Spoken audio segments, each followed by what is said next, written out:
मी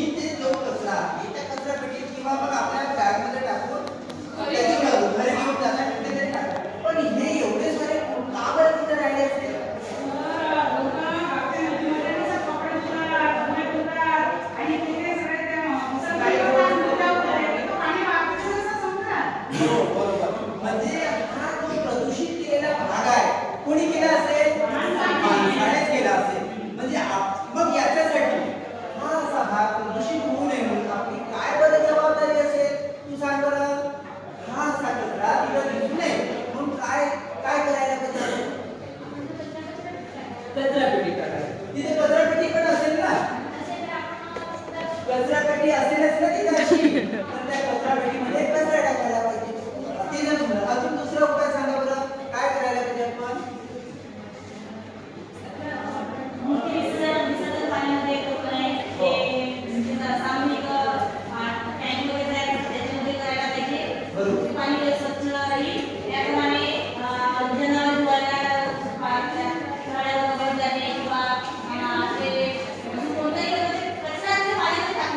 कचरा पाण्यात टाकून. बरं, कचरा पाण्यात टाकल्यामुळे काय काय परिणाम होत असतील बरं? कचरा पाण्यात गेला काय खूप वाईट दुष्परिणाम होतात. वाईट म्हणजे काय बाळा? प्रदूषण होईल, पाणी खराब होईल आणि ते पिण्यायोग्य राहत नाही. आपण पाण्याशिवाय जगू शकत नाही. बरोबर. जर पाण्यामध्ये अस्वच्छता असेल तर सगळे माणसंही बरोबर. मग ह्या काय या नागरी समस्या आपल्या कोणत्या समस्या आहेत का? नागरी समस्या. समस्या म्हणजे काहीतरी प्रॉब्लेमच आहे. नागरी म्हणजे नगरातील. बरं ठीक आहे, आपला हा विषय आहे नागरी समस्या. आता बघा, तुम्हाला समजलं की हा जो समुद्र किनारा, हा समुद्र किनारा कोणी तयार केला? बघा, तिथे जो कचरा काढला कोणी टाकला? माणसं. बरं ठीक आहे, मग हा असा समुद्र किनारा आपण खराबच करू का? त्याला स्वच्छ करायला पाहिजे का? बरं ठीक आहे. तर त्यासाठी काय काय उपाययोजना करता येतील पाहू आपण. कोण कोण मदत करू शकते कचरा साफ करण्यासाठी किंवा मग काय कसे कळा?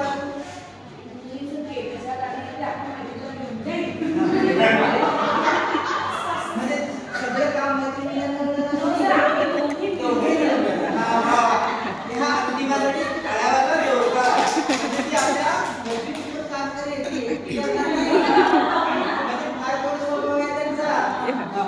मग तू काय करशील म्हणता? हा कचरा साफ करण्यासाठी काय करशील बाळा?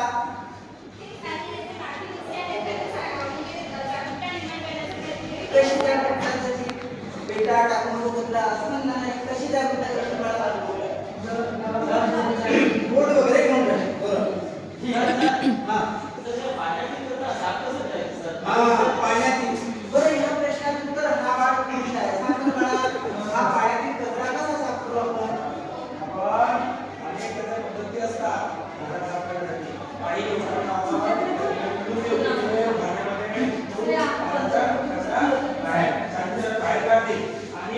झाले 10 मिनिटं.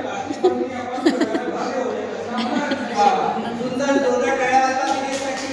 बरं, आता बघा, हे तुमच्या पुस्तकात बघा बाळांनो, 1 2 3 4 चित्र आहे. तुमचे 4 गट आहे ना, प्रत्येक गटाला मी एक चित्र वाटलं.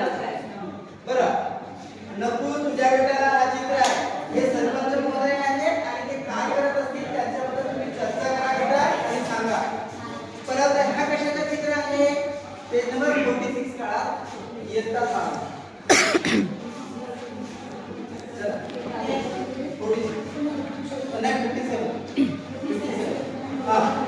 बाळा अंतिमा पेज नंबर 58 काढा. वर्ग 6 आणि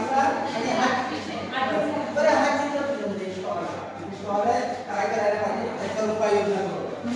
आणि तुमच्या ग्रुपला आहे की वृद्ध महिलांना गोळा करून काहीतरी त्या सांगत आहे. तर काय करत असतील ते तुम्हाला सांगायचं आहे. बघा, 4 ग्रुपला मी 4 चित्र वाटले. पहिला चित्र आहे सरपंच महोदयाचा, नकुलच्या ग्रुपला आहे. नंतर गीता ताईच्या